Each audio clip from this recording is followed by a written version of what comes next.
stop teeth grinding. But we believe it is related to stress. So I'm going to show you 2 acupressure points to manage your stress to stop teeth grinding.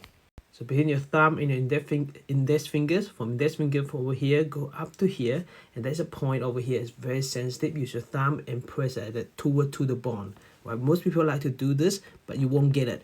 So get it that way, right? Well, here's second point. Between the big toes and the second toes, and over here, that's a very sensitive point, and press it again and here. When you hit the sensitive point, press and rub for 15 to 30 seconds. Do both hands and both foot.